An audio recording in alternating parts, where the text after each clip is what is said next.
What unsolved mystery has absolutely no plausible explanation?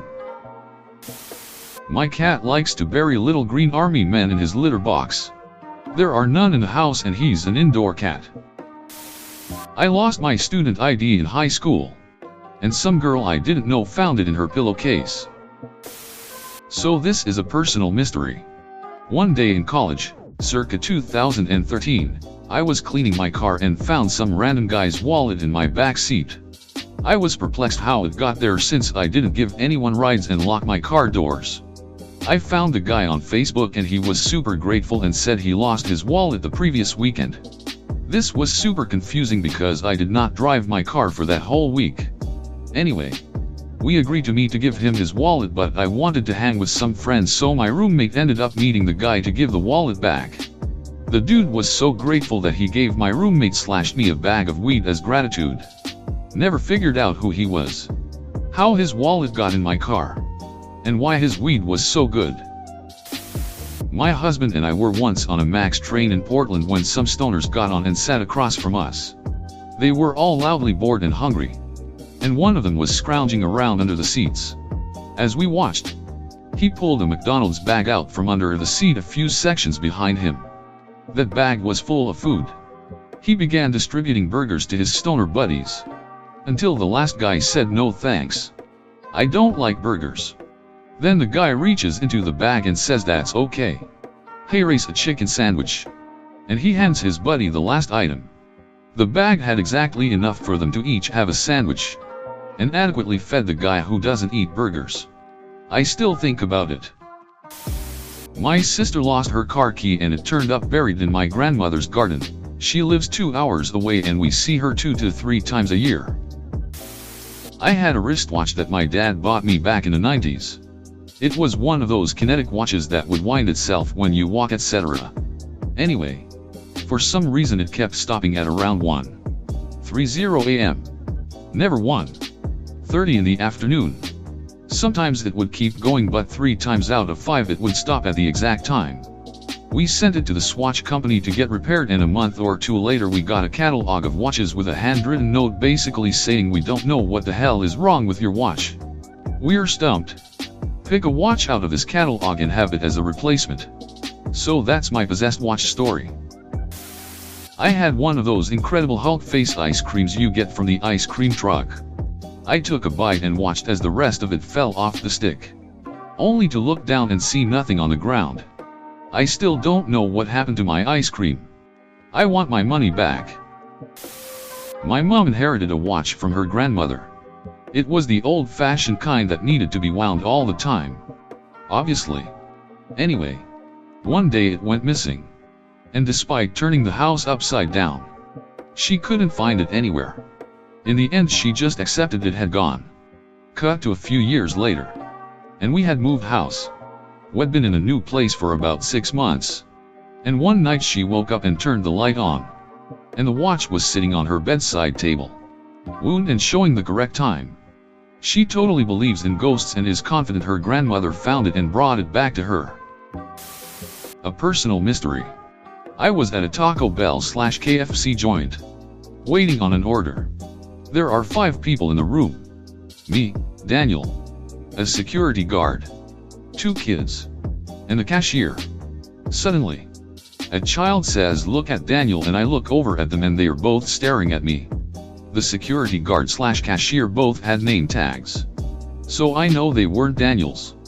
The 2 kids had said each other's names, so I know they weren't Daniel's. I felt kinda spooked, but I just moved on from it. This happened a few years ago to my brother and my mom. It was parent-teacher conference at my brother's high school, literally the largest high school in the US with about 6,000 students, and after waiting forever to finally meet with the teacher they walk in and sit down. The teacher then says that our father was just in there right before them, and my mom was shocked and told him that there was no way.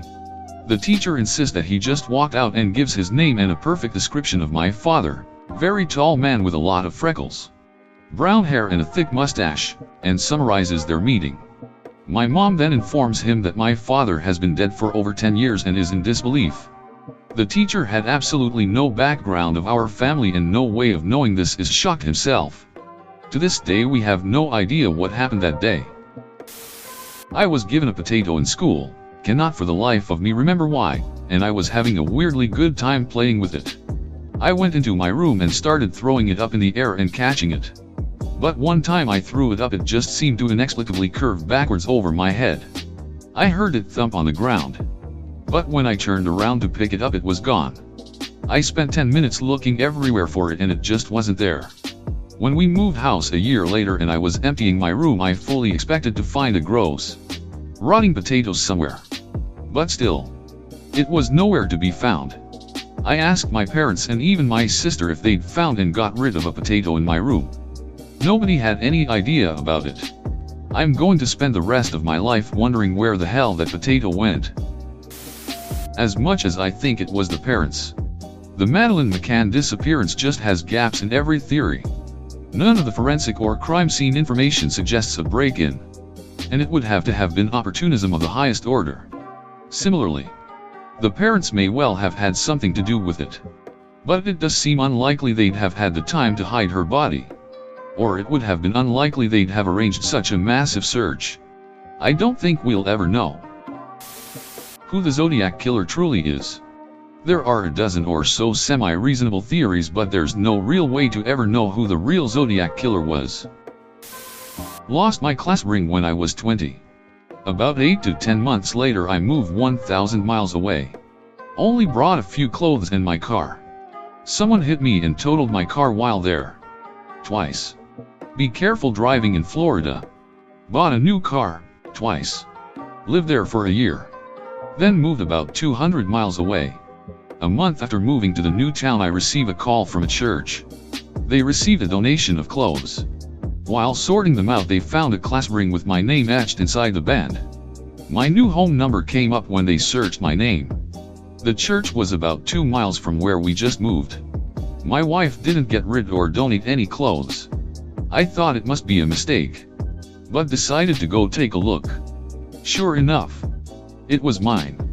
I looked through the clothes they found it in and they weren't mine or my wife's.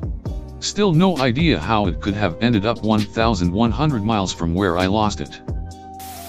I bought an even number of socks. I know I did. Now I've washed them, I have an odd number of socks. Personal story, and is something that still bothers me till this day. I'm a soccer/football coach of kids.